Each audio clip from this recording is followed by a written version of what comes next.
함께 말씀을 강론하려고 합니다. 요한계시록은 그 설교자에게 참 부담스러운 말씀입니다. 전하기가 쉽지가 않고, 칼빈도 그래서 이제 요한계시록 주석은 쓰지를 않았거든요. 그렇지만 이 설교를 준비하는 저만 힘든 게 아니라 아마 말씀을 읽으시는 여러분들도 굉장히 좀 당황할 거라고 생각을 합니다. 궁금함도 있지만 또 한편으로는 이거 잘못 읽었다가 큰일 나는 거 아닌가 생각이 들기도 하죠.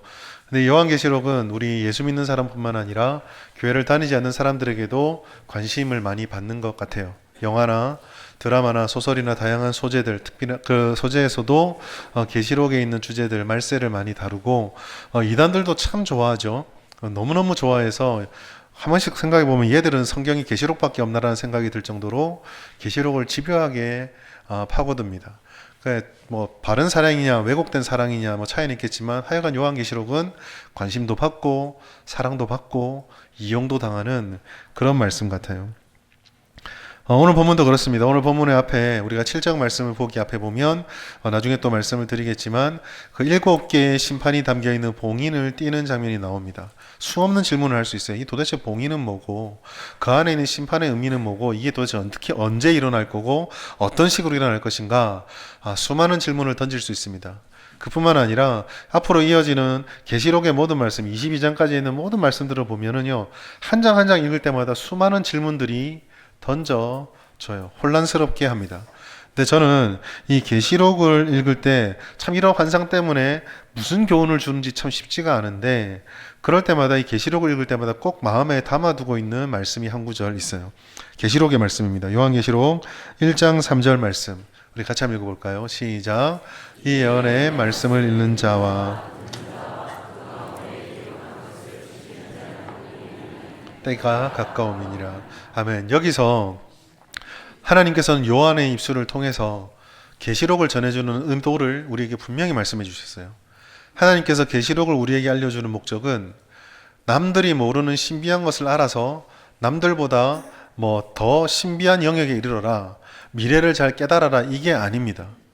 1장 3절에서 분명히 말씀하시는 바는 앞으로 될 일들의 결국을 깨닫고 오늘 하나님의 말씀을 지키는 삶을 살아라. 이게 계시록의 목적입니다. 하나님의 말씀, 이미 이루어진 것도 이 앞으로 이루어질 것도 하나님 뜻안에 다 해결되어지고 이루어질 거라는 믿음을 삶으로 오늘 살아내라라는 거죠. 그런 의미에서 오늘 본문을 좀 살펴보고자 하는데 특별히 오늘 본문을 통해서 우리가 살펴볼 것은 예배에 대한 것입니다. 7장 말씀은요, 예배가 무엇인지 천상의 예배를 통해서 우리에게 알려줘요. 본문의 위치는요, 6장부터 시작된 6개의 봉인이 다 떨어지고 난 다음에 8장에는 7번째 봉인이 뜯어지거든요. 그 전에, 그 사이에 들어있는 말씀입니다. 심판의 말씀을 통해서 오늘 이 말씀을 통해서 하나님이 우리에게 주시는 예배에 대한 교훈을 좀 살펴보려고 합니다. 먼저 오늘 본문의 말씀에 보시면 한 무리가 하나님의 보좌 앞에 어린 양 앞에 서 있다라고 등장을 하는데 그 무리는 흰옷을 입고 있다라고 말씀하고 있어요. 구절을 보시면 하나님 앞에 그 보좌 앞에 누군가가 서 있습니다. 근데 이 서 있는 사람들의 특징은요 둘이에요. 첫 번째, 이들은 셀 수 없는 큰 무리입니다. 셀 수 없다라는 것은 두 가지로 생각해 볼 수 있는데 하나는요 정말 말 그대로 숫자가 너무 많은 거예요. 셀 수 없을 정도로 많은 겁니다. 근데 다른 하나는요 원초적인 우리가 가지는 의문에 대한 답이에요. 몇 명이나 구원받을까요? 누가 구원을 받을까요? 그 숫자가 어떻게 될까요? 얼마만큼의 무리입니까? 라는 질문 앞에 하나님께서는 셀 수 없다고 말하세요. 그 말은 우리가 계산하고 생각할 수가 없다라는 뜻입니다. 또 다른 말로는 하나님께서는 숫자가 아니라 뜻한 만큼 다 채우시고 완성하신다는 뜻이에요. 사실 오늘 본문 7장 9절에 있는 말씀은 참 그 성경의 가장 마지막에 있는 요한계시록에 있는 말씀인데 이 숫자에 대한 셀 수 없음에 대한 약속은요 이미 창세기에 주어졌습니다. 창세기 22장 17절 보시면 아브라함이 주신 복이에요. 내가 내게 큰 복을 주고 내 씨가 크게 번성하여 하늘의 별과 같고 바닷가의 모래와 같게 하겠다. 하나님의 부르심을 받아서 구별된 백성이 된 자들, 그 아브라함에게 얼마만큼이나 될까요? 라고 묻는 답 앞에 셀 수 없어 라고 말씀하셨는데, 그 말씀의 성취를 오늘 계시록 7장에서 셀 수 없는 머리가 구원받는다고 해서 성경의 앞과 뒤를 하나님의 뜻은 실패하지 않는다라고 확실하게 딱 보여주시거든요. 이것은 하나님이 하시는 일입니다. 여러분께 설교할 때마다 늘 말씀드렸지만, 하나님이 하시는 일에 우리가 너무 큰 고민은 안 하는 게 좋죠. 하나님이 하신 일은 하나님이 하십니다. 그럼 우리에게 주는 메시지가 뭐냐? 흰 옷입니다.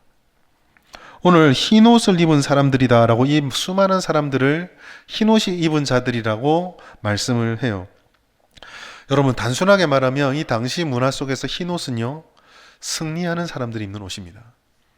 신앙적으로 말하자면 우리가 원래 우리의 상태는 더러운 상태예요. 죄로 인해서 더러운 상태인데 예수의 보혈로 씻겨졌을 때 희게 되었다, 흰 옷을 입었다라고 말씀하죠. 즉 여기서 흰 옷을 입은 사람들은 하나님이 주시는 예수님의 보혈의 힘으로 승리를 얻고 죄 씻음을 받아서 깨끗하게 되어진 성도와 교회를 뜻합니다.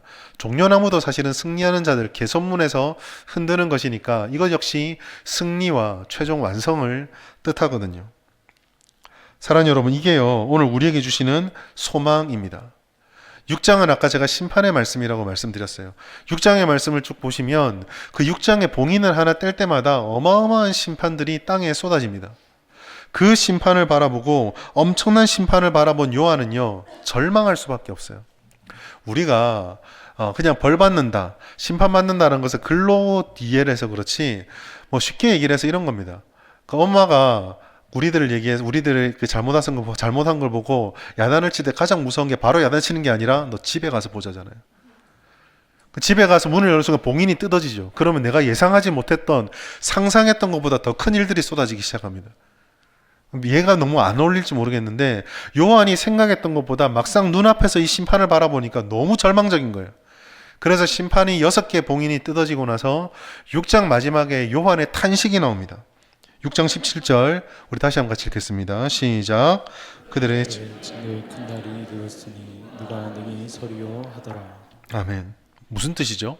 설 사람이 있다는 말입니까? 없다는 말입니까? 그냥 나쁜 짓 한 사람, 예수 안 믿는 사람 벌 받는다 하고 생각하고 그 심판을 바라보니까 이게 감당할 수준이 아닌 거예요. 심지어 이게 얼마나 무서우면 요한은 예수님의 사도임에도 절망에 휩싸입니다. 이런 하나님의 공의 앞에, 이런 하나님의 최종 역사 앞에 누가 도대체 설 수 있을까? 그 탄식과 절망의 질문에 대한 대답이 바로 9절이에요. 누가 서겠나? 누가 보좌 앞에 서겠나? 라고 의심을 했는데 하나님께서는 셀 수 없이 많다라고 말씀해 주시는 겁니다. 그리고 셀 수 없이 많은 자들은 그냥 어중이 떠중이 앉아 있는 것이 아니라 예수님의 은혜를 힘입고 죄가 깨끗이 씻김받아서 완전 승리를 얻은 성도와 교회들이었던 거죠. 이들이 승리할 수 있는 비결도 말씀해주고 있어요. 계시록 7장 14절 말씀 보시면 어린 양의 피에 그 옷을 씻어 희게 하였다라는 것입니다. 예수 믿어서 죄가 용서받았다라는 거죠. 여러분 흰 옷을 입으셨습니까? 저는 처음 예수님을 만난 날을 지금도 기억하고 있어요. 구원파들은 내가 예수를 영접하고 회심한 날짜를 정확하게 기억해야 진짜라고 말하는데 저는 그 말에는 동의하지 않습니다. 그러나 다만 제게는 하나님이 역사하시는 다양한 방식 중에 꽤나 강렬하게 인상을 주었기 때문에 그 날짜를 기억하는 거예요. 1993년 2월달 고등부 동계 수련회 때 은혜를 받고 회심했습니다. 제가 교회 온 지 3개월밖에 안 됐을 때거든요. 그래서 저는 처음 수련회 간다 그러길래 모여서 밥 먹고 노는 줄 알았습니다. 가자마자 30분 만에 제가 착각을 했다는 걸 깨달았어요. 갑자기 예배를 드리는 거예요. 갑자기 찬양을 하는 거예요. 레크레이션 하는데 하기도 싫은데 무슨 공동체 훈련하면서 이상한 걸 막 시키는 거예요. 막 의심을 하다가 그날 밤에 제가 확실히 결심을 했습니다. 내가 못 올 곳에 왔다라는 걸. 멀쩡한 애들이 갑자기 눈물 흘리고 땅 치면서 기도를 하는 거예요. 짐승 소리를 내는 거예요. 큰일 났구나. 나는 빨리 이곳에서 도망쳐야 된다. 그래서 제가 둘째 날에 도망치기로 결심을 했거든요. 둘째 날에 막 기회를 보는데 그날따라 참 기회가 안 나가지고 저녁 집회 때까지 끌려왔어요. 못 도망쳤습니다. 왜냐? 하나님께서 깨달으셨는지 우리 조를 맨날 뒤에 있다가 오늘 그날 저녁 집회 들어가는데 하필이면 맨 앞에 세우시는 거예요. 도망을 못 갔어요. 집회가 시작됐습니다. 흘러갑니다. 아니나 다를까 또 광란이 시작되는 거예요. 아, 내가 다시는 안 온다. 기도회가 끝나가고 전도사님께서 기도회를 마무리하려고 하는데 일어서는 제 발에 힘이 딱 빠져버렸어요. 그때부터 시작을 해서 그때까지 한 번도 내가 죄라고 생각하지 않았던 것들을 하나님께서 다 생각나게 하시는 거예요. 너 괜찮은 줄 알았지? 그때부터 회개 기도를 했습니다. 목회자가 돼서 지금 보니까요, 그때 전도사님이 꽤나 원망스럽고 꽤나 당황했을 것 같아요. 이제 수련회 끝났다 생각하고 일어나려고 그러는데 갑자기 교회 온 지 몇 달 되지도 않는 애가 회심했다고 막 울기 시작하니까 상처받을까 끝내지도 못하고, 그래서 기도회가 그날부터 그 시간부터 1시간 많이 더 길어졌어요. 근데 그 시간에 저는 지금도 확신하는 게 예수의 피를 입고 하나님이 주시는 흰 옷을 입은 사건을 경험했습니다. 여기 계신 여러분들이 다 이 흰 옷을 입은 예수님이에요. 여러분, 제가 왜 이 간증의 얘기를 길게 했을까요? 그것은 바로요, 여러분들이 예수님을 나의 구주, 나의 하나님으로 믿으셨습니까? 여러분이 흰 옷을 입으셨습니까? 그러면요, 7장 9절에 이 수많은 무리 중에 여러분이 있는 거예요. 요한은 우리를 봤어요. 이 보좌 앞에 있는 게 남이 아니니까요. 내가 있는 거예요, 지금. 그 앞에 서 있는 자들이 이 구원의 감격을 가지고 뭘 했냐면 예배하고 있습니다. 이 큰 무리가요, 그냥 모여가지고 우와 하나님 신기하다 보고 있었던 게 아니라 하나님 앞에 예배하고 있었어요. 오늘 말씀 10절과 12절 보시면 예배의 장면이 나타나는데, 10절에 그 앞에 모여있는 자들이, 흰옷 입은 자들이 구원하심이 하나님께 있습니다 라고 큰 소리로 외칩니다. 명백한 예배죠. 그런데 이 외침에 천사들이요 화답을 해요. 모든 천상의 존재들과 하나님께 구원받아서 천상에 도달한 자들이 하나님을 예배하는 모습으로 있는 겁니다. 보좌 앞에 장로들이 24명이 앉아 있었고 짐승들이 있는데요, 계시록 4장 10절 보시면 그 장로들이 무엇을 하느냐, 관을 벗어 하나님의 발 앞에 놓으며 그들도 경배하고 있어요. 그러니까 하나님을 제외하고 천상에 있는 모든 존재들이 하나도 빠짐없이 다 하나님께 예배를 하고 있는 겁니다. 여러분, 이 예배가 우리에게 무엇을 의미하는지를 묵상해야 합니다. 천상에서 모든 것이 완성됐다라는 그곳에서 이제 우리가 무엇을 해야 될까? 우리가 무엇을 위해서 이 완성된 지점에 왔을까? 라고 물을 때 하나님의 대답이 예배였어요. 그 말은 예배가 바로 성도와 교회의 존재 목적이자 본질이다라는 것을 우리에게 명백하게 보여주는 겁니다. 다시 말해서 모든 영혼은 하나님을 예배할 때 가장 아름다운 상태에 도달하고 그 존재의 목적을 가장 완벽하게 성취할 수 있고, 그리고 그렇기 때문에 진정한 예배가 드려지는 곳에서 정말 진정한 충전과 회복이 경험되어질 수밖에 없다는 것을 오늘 말씀 속에 보여주고 있는 거예요. 하나님께서 이것을 우리에게 벌써 명백하게 보여주셨습니다. 이사야서 43장 21절 보시면 하나님께서 이렇게 말씀하셔요. 이 백성은 내가 나를 위하여 지었나니 나를 뭐하게 하려고요? 찬송하게 하려고. 여러분, 하나님은요 저와 여러분들을 일하라고 창조한 게 아니에요. 하나님께서 저와 여러분들에게 봉사의 기회를 주시고 목사로, 장로로, 권사로, 집사로, 성도로 직분을 주시지만 그 직분의 궁극적인 목적은요, 직분에 맞는 일하라고 주신 게 아니에요. 물론 일을 해야죠. 그러나 그 일의 성격이 무엇입니까? 예배예요. 하나님을 영화롭게 하는 거. 얼마나 많은 결과를 도출해내는가, 얼마나 다른 사람보다 인정받는 것을 만들어내는가, 얼마나 내 열심을 쏟아내는가, 얼마나 내가 만족할 수 있는가가 아니라 하나님을 예배하도록 우리를 부르셨다라는 것입니다. 마침내 구원이 완성된 천국에서 완전한 예배가 드려졌습니다. 창조하신 목적이 달성된 거예요. 여러분, 여기서 중요한 것은요, 이런 완성에 아직까지 도달하지 못한 예배, 우리가 예배를 드린다라고 하는 우리가 천상의 예배를 드리는 그들과 사이에서 우리에게 도대체 이걸 뭘 의미를 가지고 무엇을 깨달아야 되는가, 이거 여기에 있어요. 여러분, 우리는 매주 반복해서 예배를 드립니다. 그러나 과연 우리의 예배가 천상의 예배, 그 안에 담겨있는 풍성함과 비교해 보았을 때 과연 하나님 앞에서 원래의 의도를 만족하시게 하는 예배가 되고 있는가 를 물어야 하는 거죠. 사실 우리는요, 천상의 예배와 차이가 있습니다. 우리는 천국처럼 모든 것이 다 완성된 상태에서 예배를 드리는 것이 아니에요.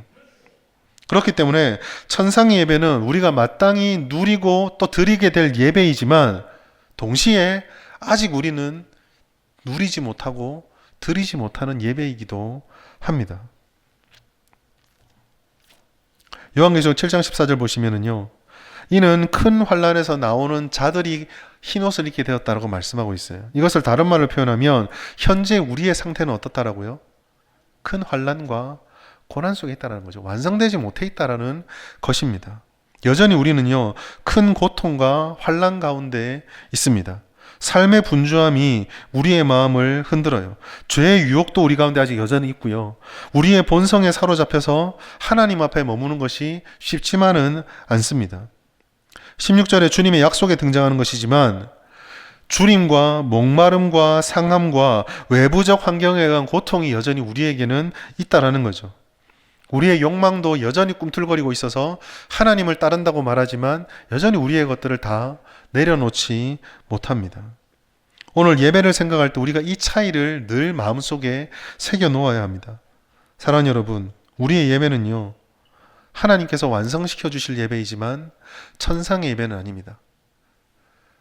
흰옷 입은 모든 사람들이 하나님 앞에 완전한 예배자로 서 있었지만 어쩌면 우리는 흰옷을 약속받았으나 아직 완전히 입지 못했기 때문에 여전히 온전한 예배자가 연약한 예배자로 서 있을 수 있어요.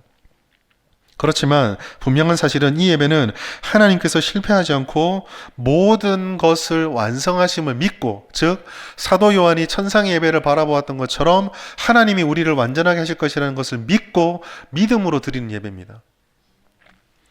하나님께서는 하늘의 영광을 받으시듯이 믿음으로 드리는 이 예배를 기뻐하시면서 주님께서 약속하신 은혜를 우리에게 부어 주시는 거예요. 그렇다면 천상의 예배와 땅의 예배를 동시에 생각해 볼 때 예배는 결국 이 땅에서 드릴 수 있는, 우리가 할 수 있는 최고의 신앙 고백입니다.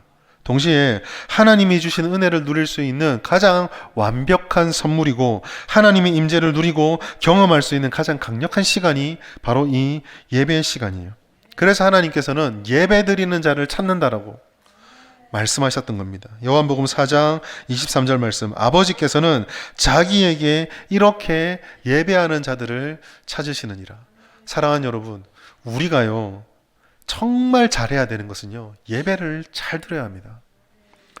빠지지 말라는 얘기가 아니라 진짜 잘 드려야 합니다. 예배가 회복되어야 됩니다. 반복되는 종교 활동으로 우리에게 남아 있어서는 안 돼요. 무엇보다 놓치지 말아야 하는 단 하나가 있다면 그것은 예배입니다. 그렇다면 어떻게 하면 예배를 회복할 수 있을까요? 어떻게 하면 이 온전한 예배를 하나님께 드릴 수 있을까요? 오늘 말씀을 통해서 두 가지의 하나님의 뜻을 함께 나누고 순종하길 바랍니다. 첫 번째로, 예배를 제대로 드리고 회복하려면 우리의 눈이 하나님께로 고정되어야 합니다. 너무 당연한 말이죠. 그런데 너무 당연한 것이 사실은 우리들에게 익숙한 것은 아닙니다. 잘하고 있는 것은 아니죠. 오히려 너무 당연하다 보니까 당연하다고 생각하고 넘어가고 묵상하지 않고 진지하게 생각하지 않은 경우도 많이 있어요. 예를 들어서 믿음을 생각해 보겠습니다. 여러분, 신앙생활의 시작이자 과정이자 완성이 믿음으로 시작해서 믿음으로 살아가고 믿음으로 열매 맺는 것 아닙니까? 여러분이, 저도 마찬가지예요. 성경을 펼쳐들고 이 믿음에 대해서 진지하게 묵상해 본 게 마지막으로 언제이십니까? 그냥 당연하게 믿음이다 생각하고 넘어가죠. 예배도 마찬가지고요. 기도도 자주 드리지만 기도도 마찬가지고 찬송도 마찬가지고 당연한 것들은 너무 우리에게 쉽게 흘러가 버려요. 예배도 마찬가지예요. 내가 하나님에게 눈을 고정하는 것이 중요하다. 그 답에 당연하지라고 할 게 아니라 우리는 이렇게 던져봐야 돼요. 내가 하나님에게 나의 눈이 고정되어 있는가? 지금 예배를 드리는 이 순간에도 나의 눈이 하나님에게 고정되어 있는가? 이것을 돌아보아야 합니다. 그러면 하나님께 눈을 고정한다는 건 도대체 무슨 뜻일까요? 요한과 보좌에서 내려온 한 장로와의 대화에서 우리는 하나님께 눈을 고정한다는 것이 무엇인지를 발견하게 돼요. 천상의 예배 장면을 보고 감탄하고 있는 요한에게 장로가 찾아와서 묻습니다. 이 흰옷 입은 자들이 누구며 어디서 왔느냐? 여기에 대해서 요한은 대답을 할 때 모릅니다. 당신이 아십니다. 라고 말씀해요. 그런데요, 거기에 대해서 어디서 온 사람들이다, 누구다 라고 말하지 않고 지적해 주지 않고 장로가 이렇게 답변합니다. 다시 14절 말씀 보시면 큰 환란에서 나오는 자들이었다. 이들은 큰 환란에 있던 자들이다. 그런데 어린 양의 피로 그 옷이 씻겨져서 희게 된 자들이 되었다 라고 말씀해 줍니다. 여러분, 그 시선과 이게 무슨 상관이 있을까 생각할 수 있는데, 이 말씀을 듣고 있는 사도 요한을 생각해 보면 그 원리를 발견하게 돼요. 여러분, 요한계시록은요, 사도 요한이 이제는 모든 것이 다 안정이 돼서 넉넉하고 여유도 있고, 그래서 주님을 더 깊이 생각할 환경이 되어서 하나님께서 내게 주시는 마지막 말씀을 받아보자고 작정하고 묵상하고 기도하는 가운데 받은 계시가 아닙니다. 사도 요한이 요한계시록을 받을 때, 요한복음과 요한 1, 2, 3세 말씀을 지피라고 하나님으로부터 받을 때 사도 요한은요, 평안한 상태가 아니라 밤모섬에 유배된 상태였어요. 환난과 근심과 고난 속에 있었습니다. 평생을 예수님 쫓아서 주님이 떠나가시고 난 뒤에, 주님이 AD 33년, 대략 37년쯤에 떠나가시잖아요. 밤모섬에 가실 때가 요한이 대략 90년 전후거든요. 그 주님이 떠나시고 60년을 한결같이 달려왔는데 고작 손에 쥔 것이 유배였어요. 온다는 주님은 오지도 않고 핍박은요 점점 거세지죠. 역사적으로 보면 사도 요한의 때 이때부터 해서 AD 300년까지 로마에 10대 박해를 비롯해서 박해가 계속 있던 시절입니다. 좋은 시절이 아니에요. 누가 하나님께 설 수 있을까? 어떻게 보면은요, 정직한 질문 이걸 것 같아요. 하나님 앞에 설 수나 있을까? 서는 자가 과연 있을까? 고난해 주는 유익 있죠. 어려움이 주는 성장도 있습니다. 그러나 누구도 그걸 좋아하지 않죠. 이런 일들이 우리에게 다가오면은요, 사실 우리는 하나님을 바라본다라고 다짐은 하지만 우리의 생각은 너무 쉽게 무너져요. 예배를 드리는 지금 이 순간에도 우리들의 마음속에 가지고 있는 고민들이 하나님의 말씀을 듣고 또 내가 가지고 있는 생각들이 주님 앞에 나가오는 것을 얼마나 많이 방해하는지 여러분 가슴에 손을 얹어놓고 한번 마음을 돌아보십시오. 우리는요, 사실 하나님께 온전히 집중하는 것이 쉬운 존재들이 아닙니다. 상황을 판단하고 남을 바라보게 되고 자기의 상태에 집중하는 거죠. 이 고난 속에, 이 어려움 속에 있었던, 그래서 내일 내가 어떻게 될지 모르는 상황이 있었던 요한이라고 달랐을까요? 똑같았을 겁니다. 그런데 그가요, 밤모섬을 바라보고 바다를 바라보고 나이 들 대로 들었던 자기 손을 바라볼 때는 소망이 안 보였는데, 눈이 자기 손과 바다와 섬이 아니라 하늘을 바라보는 순간 상황이 다 바뀌어버려요. 흰옷 입은 자들을 봅니다. 누가 갈까? 갈 수나 있을까? 그러는데 너무 많은 사람들이 그곳에서 주님을 예배하는 것을 보고 있는 거예요. 자신의 노력이나 정치가 아니었습니다. 하나님의 은혜로 흰옷을 입혀줬고 하나님의 은혜로 이 모든 일들을 얻게 된 거죠. 하나님께서는요, 왜 이렇습니까? 되기는 합니까? 언제까지입니까? 상심할 수 있는 요한의 마음속에 환난과 어려움을 보고 있는 그의 눈을 들어서 하나님을 보도록 만들어 상황을 바꾸어 놓으셨던 것입니다. 이게 예배의 가장 중요한 점이에요. 여러분, 예배는요, 시선 옮기기가 중요합니다. 우리는요, 매일매일 살아가면서 너무나 많은 것에 우리의 눈과 귀가 흩어져 있습니다. 산산이 흩어져 있어요. 우리의 감각은요, 육체적인 것이든 영혼이든 어떤 것이든 너무 많은 것에 우리의 모든 것들이 분산되어 있어요. 내 생각에 집중하고 있고 내 주변에 펼쳐지는 일들에 분산되어 있고, 그로 인해서 생기는 여러 가지 환경들, 심리적인 마음들, 감정적 조각들이 산산이 부서지는 그 조각들을 하나하나 다 쳐다보면서 하루하루를 살아가고 있습니다. 심지어 그러한 조각들이 오늘의 조각뿐만 아니라 예전에 벌써 지나갔던 조각도 안 버리고 붙잡고, 더 나아가서 아직까지 오지도 않았는데 그 조각을 예상하면서 붙잡고 근심하고 걱정해요. 그러면서 때로는 분노합니다. 때로는 상심합니다. 때로는 낙심합니다. 때로는 염려합니다. 때로는 두려워합니다. 그렇게 우리의 생각이 다 찢어져 있고 우리의 눈이 계속 땅의 것에 매여 있어요. 그런 상태로 우리의 눈은 여전히 그곳에 있는데 예배라고 하는 예전의 형식만 반복하고 있을지 몰라요. 눈은 여전히 땅만 바라보고 있는데, 나만 바라보고 있는데 형식은 계속 반복되어져요. 여러분, 이 땅에서 드릴 수 있는 가장 비참한 예배가 이런 예배입니다. 우리에게 필요한 것은요, 눈을 옮기는 것입니다. 모든 삶의 과거와 현재와 미래의 것들을 미리 땡겨서 모든 것에 흩어져 있고 조각조각 나 있는 내 시선을 다 하나로 모아서 하나님께로 눈을 돌려야 해요. 고린도서 3장 17절을 기억합시다. 주의 영이시니 주는 영이시니 주의 영이 계신 곳에는 자유가 있느니라. 조각조각된 마음이 얼마나 얽매여 있어요. 하나하나가 얼마나 우리를 옥죄어 옵니까? 그러나 하나님 말씀하시죠. 하나님이 영이십니다. 그래서 영이신 하나님을 온전히 예배하고 그 영이신 하나님께 내 눈이 고정되어서 하나님이 영이 임하면 그곳에는 주님의 약속이에요. 자유함이 있습니다. 모든 얽매였던 것들이 완전히 자유함으로 다 내려놓아지는 자유가 있어요. 사랑하는 여러분, 나의 예배에, 우리의 예배에 자유함이 있습니까? 시간에 얽매이고 방식에 얽매이고 자신의 습관과 선호에 얽매여 있지는 않습니까? 이 예배를 묵상하면서 저 자신을 먼저 돌아보게 되었어요. 주일 예배를 집도하고 목사로서 참 회개하는 문제예요. 이 설교를 하면서도 그래요. 제게 예배는요, 우리에게 주어진 모든 것들을 드리는 게 예배잖아요. 그럼 제게 예배는 이 설교가 예배잖아요. 1부 끝났다. 2개 남았다. 2부 끝났다. 5 남았다. 끝! 혹시 우리는 이렇지 않습니까? 1부 드렸으니 됐지 뭐. 2부 드렸으니 됐지 뭐. 나는 그래도 메인 예배를 드렸어. 일주일간 세상의 시간표와 방식에 얽매여 있던 우리예요.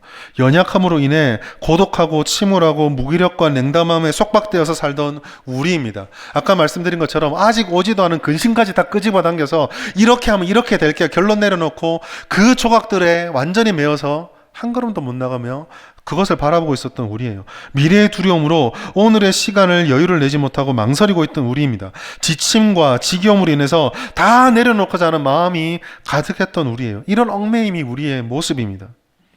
과연 우리가 자유함이 있습니까? 우리의 삶으로 하나님을 예배한다 그러는데 그럼 우리의 삶에는 자유함이 있었습니까?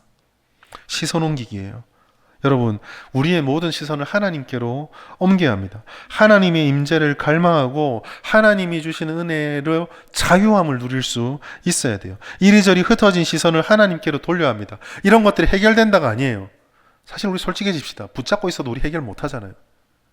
내려놓고 주님께 맡겨놓고 하나님만을 계속 바라봐야 돼요. 내 판단, 움켜진 내 손을 펴고 오직 하나님을 묵상하며 주님을 보려고 애를 써야 돼요. 주일의 예배에 하나님 앞에 주신 은혜를 갈망해야 됩니다. 여러분, 정말 우리가 주님을 바라본다면요, 그런 생각 들지 않으십니까? 한번 예배 드렸다가 아니라 1부 예배 때도 은혜를 주셨는데 2부 때는 또 어떤 은혜를 주실까? 오후 때는 어떤 은혜를 주실까? 금요 때는 어떤 은혜를 주실까? 수요일 날은 가정 하나님께서 내 눈을 하나님께 고정할 때 나를 어떻게 바꾸어 가실까? 내게 뭘 말씀하실까? 하나님에 대한 강렬한 갈망과 기대가 있어야 된다는 거죠. 보좌 앞에 앉은 이들을 보십시오. 여러분, 성경을요, 너무 가볍게 쑥 보지 마시기 바랍니다. 천상에서 예배를, 천국에서 예배를 드려요. 우리가 천국 하면 떠오르는 이미지가 뭡니까? 너무 아름다운 환경, 금길이 있고, 뭐 부흥사들 목사님 많이 얘기하시고, 천국에 가니까 도로가 다 금으로 되고 집이 막 다이아몬드고 눈이 휘황찬란할 거 아닙니까? 여러분, 오늘 말씀에 보좌의 선의들이 길 봤다, 집 봤다, 환경 봤다는 이 한마디가 있습니까? 그 좋은 것을 보면서도요, 아무것도 보지 않아요. 하나님만 딱 바라보고 있습니다. 그 보좌만 바라보고 있어요.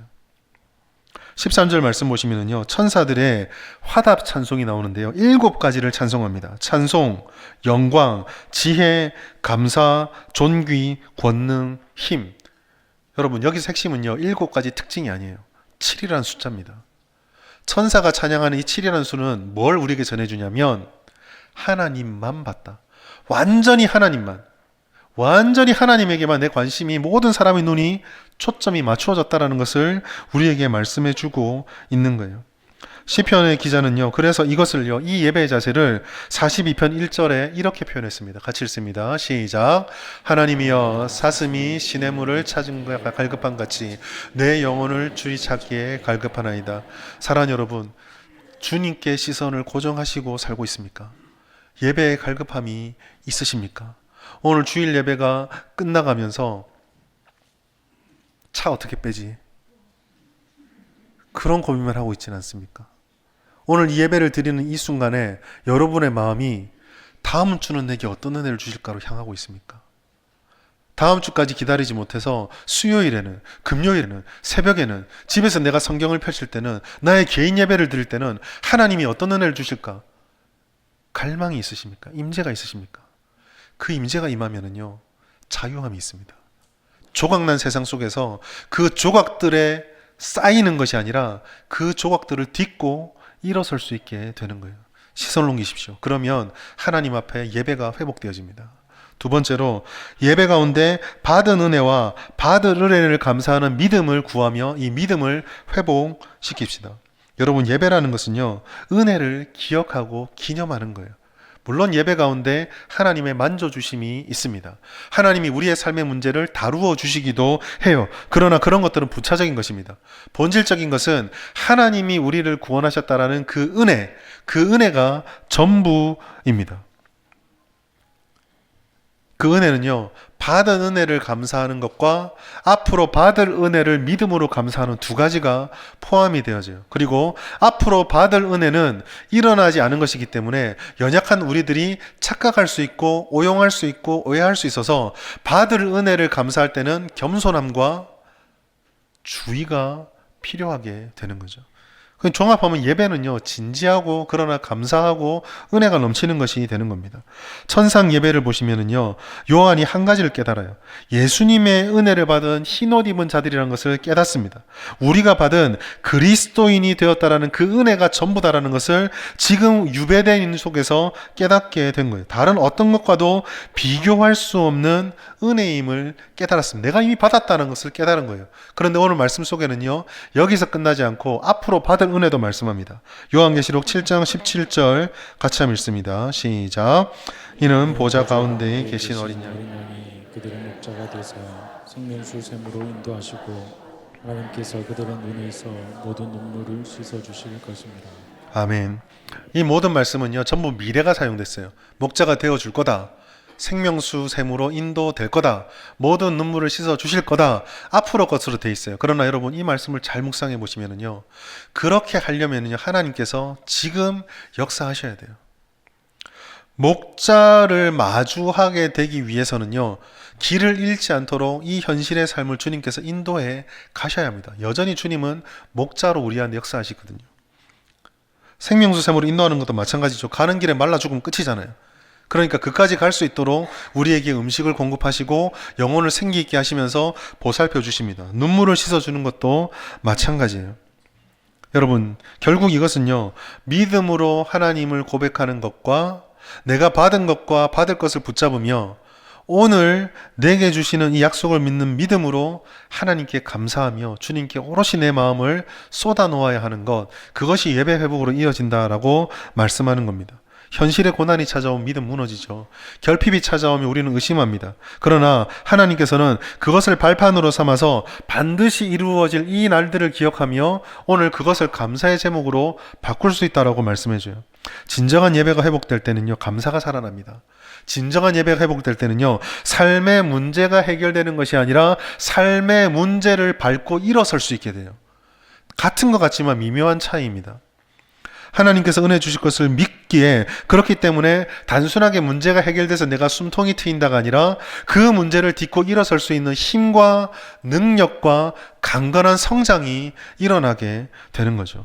하나님이 은혜 주실 것을 믿고 그 은혜가 오늘도 우리를 이끄심을 고백하기 때문에 내 앞에 주어지는 삶들을 하나님과 동행하며 감당할 수 있게 되는 것입니다. 여러분, 예배는요, 그렇기 때문에 예식이 아니에요. 의식을 지키는 것이 전부가 아닙니다. 전부가 아닌 거예요. 교동문이 있으면 경건한 예배고, 교덕이 없고 찬양을 많이 하면 청년 예배, 가벼운 예배, 그게 아니라는 겁니다. 하나님을 바라보고 하나님의 은혜를 바라보는 그 집중, 그게 예배예요. 살아계신 하나님의 임재를 경험하는 것이 예배입니다. 영원한 천국의 은혜를 믿고 사모하며 그 은혜가 오늘도 나를 인도함을 믿음으로 인정하고 그것 갖고 매일매일 살아가는 모든 순간, 내가 감당하는 직분, 내가 하는 모든 것들이 예배가 되는 거예요. 결국 하나님의 임재고, 결국 하나님 바라보기고, 결국 하나님 믿기고, 결국은 하나님께 내 자신을 던지기, 이것이 예배가 되는 거죠. 진정한 예배는 우리를 하나님의 임재 가운데로 들어가게 합니다. 그리고 진정한 예배는 천국의 예배로 우리를 인도해 갑니다.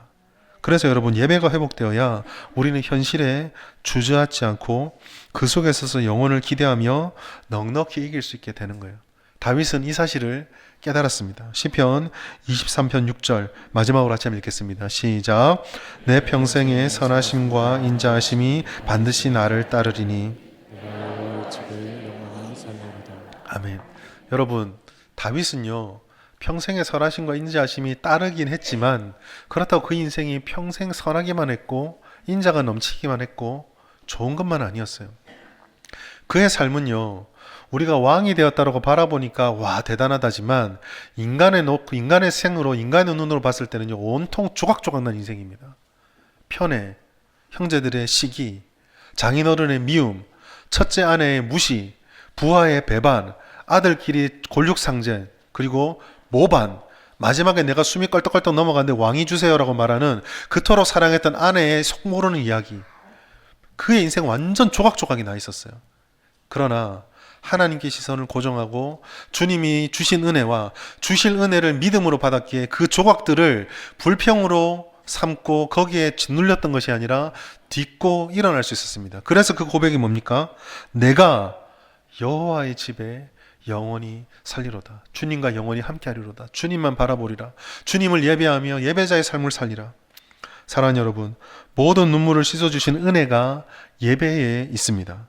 우리의 허기를 채우고 허무함을 해결하는 공급이 예배 가운데 있습니다. 모든 상처를 치유하는 능력이 예배에 있습니다. 모든 것으로부터 보호해 주신 은혜가 예배에 있습니다. 그러니 우리는 무엇보다 예배를 회복합시다. 하나님의 임재를 갈망합시다. 예배의 중심이 회복되고 하나님의 임재로 가득하여 형식과 드려지는 순서 그런 예배가 아니라 진짜 하나님을 예배하는 온전한 예배를 회복합시다. 그렇게 될 때 우리는 하나님이 주시는 임재 충만한 인생, 기쁨과 감격과 기대가 넘치는 삶을 살고 그런 교회가 될 거예요. 우리가 이런 믿음을 가지고 예배가 회복되길 바라요. 이번 설교 제목을 고민하면서 어떻게 하면 성도들에게 조금 더 감동적이고 조금 더 기억에 남는 설교 제목을 정해볼까 며칠을 고민했는데요. 제목 하나밖에 떠오르지 않더라고요. 예배를 회복합시다. 예배를 회복하셔서 주님의 은혜를 누리는 우리 모든 성도님 되시기를 예수님의 이름으로 축복합니다.